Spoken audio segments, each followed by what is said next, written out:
오늘 본문은 남유다의 11번째 왕 요담과 12번째 왕 아하스의 행적을 기록하고 있습니다. 먼저 27장을 보면 1절에 요담 왕은 25세 왕위에 올라서 16년 동안 다스렸습니다. 한참 청년이죠. 25살에 우리 나이로 보자면 남자로 보면 이제 대학을 막 졸업하고 군대 갈 나이 아닙니까? 그리고 16년이니까 41세까지 그의 청장년기를 왕으로 직분을 감당했던 것이죠. 1절에 요담이 왕이 되었을 때 그는 25살이었다. 그는 예루살렘에서 16해 동안 다스렸다. 그의 어머니 여루사는 사독의 딸이다. 그는 아버지 우시아가 한 것을 그대로 본받아서 주님께서 보시기에 올바른 일을 하였으나 그의 아버지와는 달리 주님의 성전에는 들어가지 않았다. 그러나 백성은 계속하여 악한 일을 저질렀다.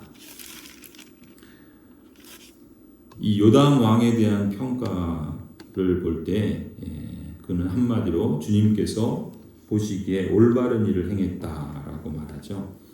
특히 그의 아버지 우시아가 여호와의 성전에 들어가서 제사장의 역할을 빼앗는 월권을 행하는 그런 악을 저질렀죠. 하지만 그 아들 요담 왕은 그런 악은 저지르지 않았다. 이렇게 평가를 합니다. 그러면서 역대기 저자는 이 요담 왕의 행적 가운데서 주님 보시기에 올바른 일을 몇 가지 기록하고 있죠. 3절에 보면 그는 주님의 성전에 북쪽 문을 만들어 세웠고 오벨 성벽도 더 연장하여 쌓았다. 유다의 산간 지방에는 성읍들을 건축하고 산림 지역에는 요새를 만들고 망대를 세웠다.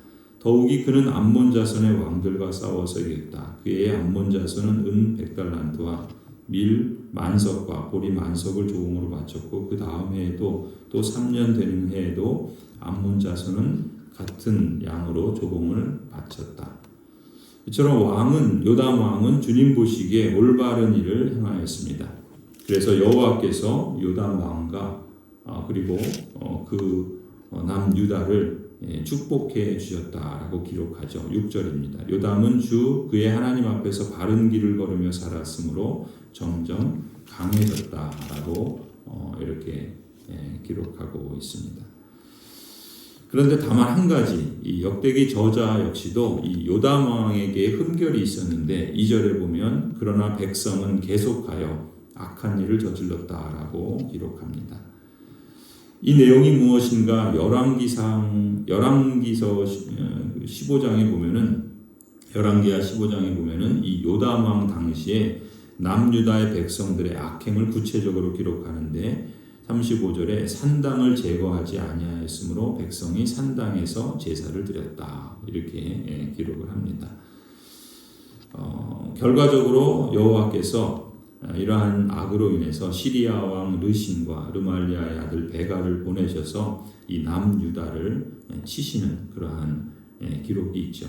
그런데 역대기 저자는 이러한 기록은 생략을 해요. 왜냐하면 우리가 이제까지 쭉 보는 것처럼 이 역대기 저자의 기록 목적이 이 포로 70년의 수치를 겪은 남유다의 언약 백성들이 예루살렘으로 돌아오죠. 예루살렘을 재건하기 위해서 귀환한 언약 백성들에게 어떻게 재건할 것인가? 여호와 앞에서 바르게 행할 때 하나님께서 은혜를 주신다. 그것이 재건의 핵심 원리다라는 것을 강조하기 위해서 역대기 저자는 이 남유다 왕들의 흠결들, 부끄러운 역사들은 생략하고 그들이 잘한 것들을 주로 기록을 합니다. 그리고 그 핵심에는 여호와 앞에 바르게 행하면 하나님께서 은혜를 주시고 또 언약 백성의 공동체를 복 주신다. 이것을 핵심 원리로 제시했던 것이죠. 그 다음에 28장을 보면은 이제 남유다의 12번째 왕 요담 왕의 아들인 아하스 왕에 대해서 기록을 하고 있죠. 1절에 보면은 아하스가 왕이 되었을 때 그는 20살이었다. 그는 예루살렘에서 16해 동안 다스렸다. 그러나 그는 주님께서 보시기에 올바른 일을 하지 않았다. 그는 그의 조상 다윗이 한 대로 하지 않았다. 오히려 그는 이스라엘의 왕들이 걸어간 길을 걸어갔고 심지어 바알 신상들을 부어 만들기까지 하였다. 흰놈의 아들 골짜기에서 분향을 하고 자기 아들을 불에 태워 제물로 바쳤다.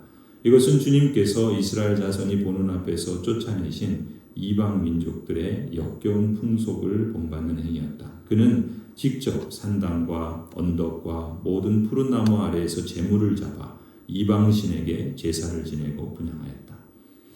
이 아버지 요담 왕에 비해서 이 아들 아하스 왕은 그야말로 선한 일이라고는 하나도 행하지 않는 악만 행하는 여호와 보시기에 악한 일을 행하며 한마디로 하나님에 대해서 무심했던 마음이 딴 데 있었던 그런 왕으로 평가를 받습니다.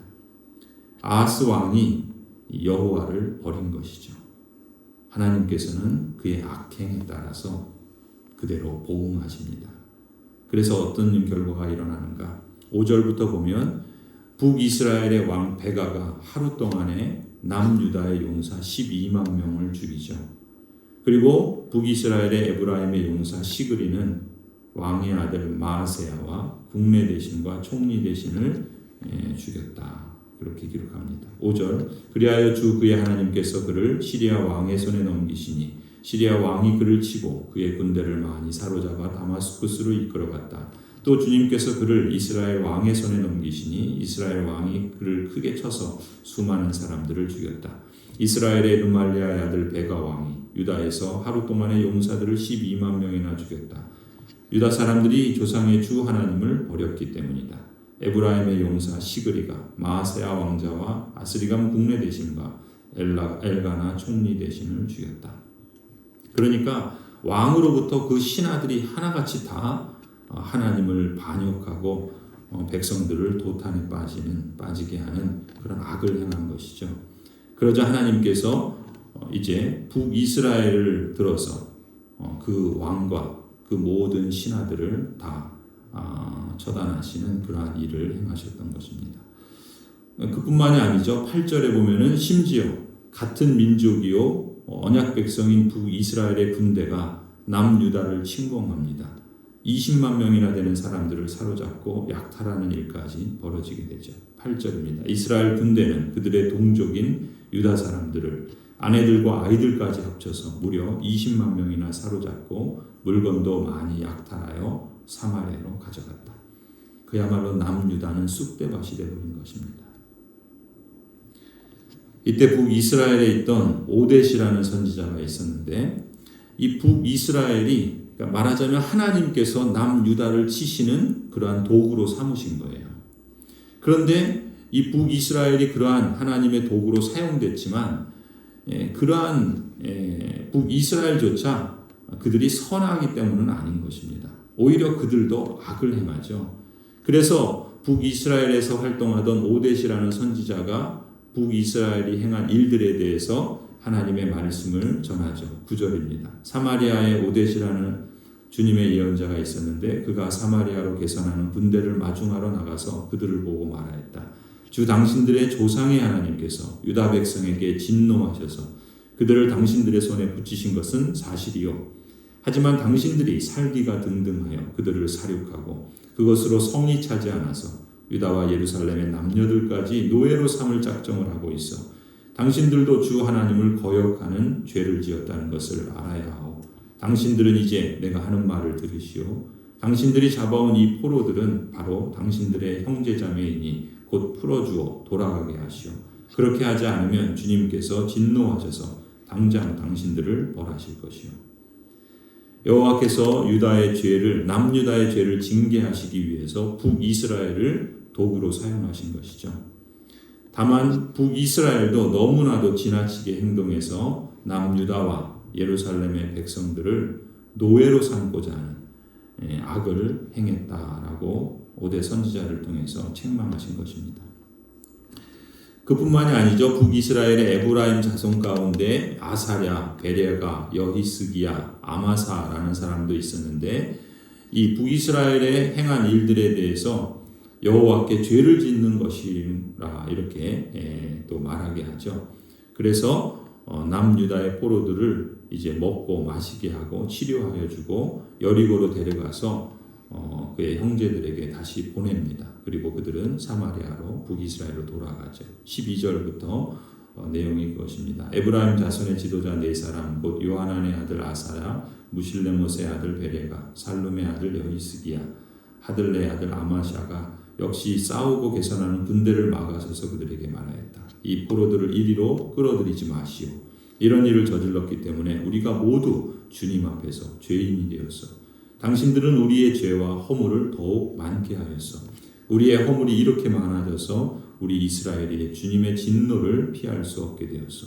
무장한 군인들이 이 말을 듣고 포로와 전리품을 백성과 지도자들에게 넘겼다. 사람들이 위에 네 지도자들에게 포로를 돌보아 주도록 임무를 맡기니 그 네 사람이 전리품을 풀어서 헐벗은 이들을 입히고 맨발로 걸어온 이들에게 신을 신기고 먹을 것과 마실 것을 가져다 주고 상처를 입은 이들에게는 기름을 발라 치료하여 주고 환자들은 나귀에 태워 모두 종려나무 성 여리고에 데리고 가서 그들의 친척에게 넘겨주고 사마리아로 되돌아왔다.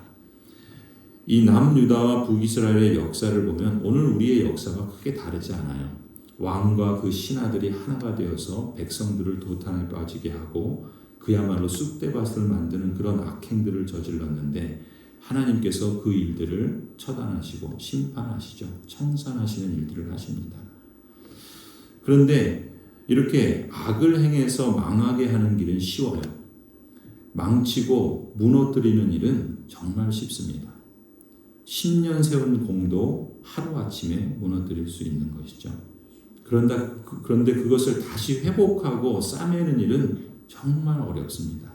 오랜 시간이 걸리고 그걸 저항하는 힘은 더욱더 세고 또 백성들은 무엇이 참인지 거짓인지 분별하지 못하고 이리저리 휘둘리면서 마치 역사는 악을 향해서 더욱 치닫는 것처럼 보일 때가 훨씬 많습니다. 회복과 치유는 그만큼 어려워요. 그런데 역사를 통해 볼 때 우리가 주목할 것은 아주 희미하게 보이는 그런 작은 빛이 하나님께 있다는 거예요. 하나님께서 그 어두움이 가득한, 그래서 청산되지 않고 답답하고 막막한 그런 현실 가운데서도 여전히 하나님은 일하셔서 그래도 하나님의 정의가, 하나님의 빛을 발하고 정의를 이루어가는 일들이 있기 때문에 그나마 역사는 계속되는 것이죠. 하나님께서 거기서 손을 떼시면 그 민족은 역사에서 사라져버립니다. 이스라엘 역사가 그것을 보여주고 있고 또 지금도 어떤 면에서 이스라엘은 끊임없이 같은 역사를 반복하고 있어요. 더 이상 그들은 하나님의 택하신 백성도 아니고 또 하나님의 선민이 아닙니다. 하나님의 택하신 백성과 선민은 오직 예수 그리스도를 통해서만 이어지고 있는 것이죠. 그 하나님의 선민이요 택하신 백성 그리스도 안에서 하나님의 긍휼하심과 자비하심을 입어서 하나님의 언약 백성 된 오늘날 주의 백성들은 이 과거의 역사를 통해서 배워야 하는데 이 역사를 보면 동일한 일을 계속 반복하고 있다는 것이죠. 북이스라엘과 남유다가 이렇게 악을 행하고 거듭 행하면서 멸망의 길을 간 것처럼 오늘날 수많은 하나님의 언약 백성이라고 하는 사람들도 같은 길을 걸어가고 있습니다. 그때 마치 역사는 정말 칠흑 같은 어둠, 쑥대밭이 되어버려서 폐허가 되어버린 그러한 참상들이 가득한 현실들을 보게 되는 것이죠. 과연 이런 역사 속에 하나님의 뜻과 하나님의 선하심과 또 하나님의 정의는 살아서 움직이고 그 역사를 지속하는가? 하나님께서 그래도 그 속에서 아주 작은 지금 이 북이스라엘의 악행에 대해서 그것이 잘못됐다라고 말하는 선지자가 있잖아요. 또 그들의 악행에 대해서 그걸 돌이키고 회복하려고 힘쓰는 네 사람의 그러한 사람들이 있잖아요. 어쩌면 이들은 큰 도전 앞에 그야말로 계란으로 바위를 치는 그런 모습이지만 그러나 하나님께서는 그들을 통해서도 일하시고 싸매시고 회복하시고 그 역사를 이어가게 하신다는 것이죠.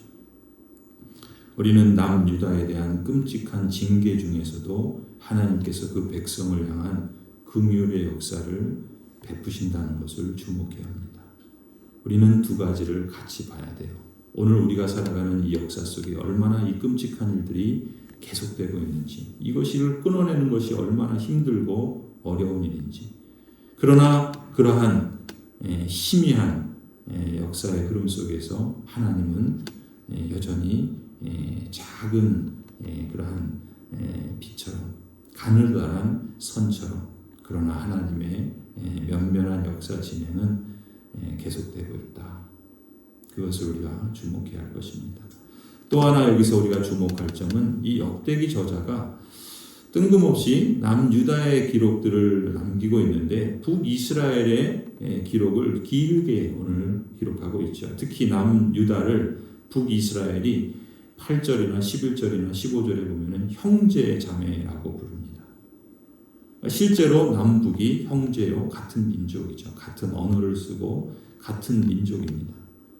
비록 북이스라엘이 악을 행해서 모든 왕들이 다 19명이나 되는 왕들이 악을 행하여 정말 망하고 또 망하는 길을 걸어가고 있지만, 그러나 그 속에서도 하나님께서 일하시는 선지자가 있고 또 그 속에서도 옳은 말을 하는 사람들을 두신 것처럼, 또 그들이 남유다를 오히려 살려내고 회복하는 일들을 행하는 것처럼, 이러한 변화들은 이제 후대 히스기야 시대에 가면은 북이스라엘이 남유다와 다시금 통합하는, 언약 안에서 두 나라를 다시 하나로 이루어 가시는 그러한, 어쩌면 역대기 저자의 의도가 여기에 반영되어 있다고 볼 수 있어요. 사실 그것은 하나님의 뜻이라고도 우리가 볼 수 있겠죠. 그것을 우리는 또한 주목할 필요가 있습니다.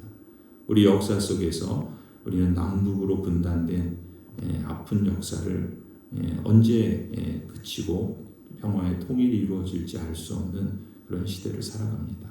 그때 우리가 남북에 대한 인식을 바르게 갖고, 또 우리가 하나님이 정말 기뻐하시는 뜻이 무엇인가, 그저 반공 논리와 또 이데올로기에 사로잡혀서 서로를 죽고 죽이는 그런 적대적 관계가 아니라, 하나님께서 북이스라엘과 남유다를 어떻게 하나로 다시금 이루어 가시기를 원하시는지, 그러한 역사의 과거를 통해서 오늘 우리의 현재와 또 앞으로의 미래를 내다볼 수 있는 해안이 우리에게 있어야 할 줄 믿습니다. 성도 여러분, 하나님의 언약 백성이 선택할 수 있는 가장 어리석은 행동은 하나님을 제외한 채 답을 찾으려고 하는 것입니다. 역대기는 끊임없이 우리에게 그것을 반복하고 있는 거예요. 이 아하스는 이제 내일 본문에 나오지만 이 모든 문제를 해결하기 위해서 어떻게 합니까? 아시리아에게 손을 내밀어요. 가장 어리석은 방법이죠. 이 당대 그 사역했던 이사야 선지자가 있는데, 이사야 선지자가 이 아하스 왕에게 이렇게 말합니다. 이사야 7장에 보면, 너희가 믿음 안에 굳게 서지 못한다면 너희는 절대로 굳게 서지 못한다. 이건 한국불변한 그러한 영적 원리죠. 그것은 오늘날 우리도 마찬가지입니다. 어려운 상황을 만나서 도움이 절실할 때 나는 누구에게 도움을 요청할 것인가? 맨 먼저 하나님을 떠올리고 하나님을 찾을 수 있는 사람은 그나마 복이 있죠. 혹시 선택한 방향이 틀렸다는 것을 깨달았다면 무엇보다 먼저 하나님을 향해서 방향을 수정해야 할 것입니다. 그리고 역사 속에서 지난 과거의 역사를 되밟지 아니하고 새로운 길을, 올바른 길을 가기 위해서 더욱 하나님의 뜻을 묻고 또 하나님을 의존하여 그 길을 선택해야 되겠죠. 성도 여러분, 진노 중에도 언약 백성이 돌아와서 온전한 삶을 회복하고 누리기를 원하시는 하나님의 긍휼에 주목하십시다. 그래서 형통할 때나 곤고할 때나 언제든지 주님을 먼저 찾는 신앙, 인간의 욕망이 아니라 하나님을 중심으로 삶을 진단하고 선택하는 그러한 신앙을 연습하며 또 그 구원의 완성에 이르기를 간절히 축원합니다.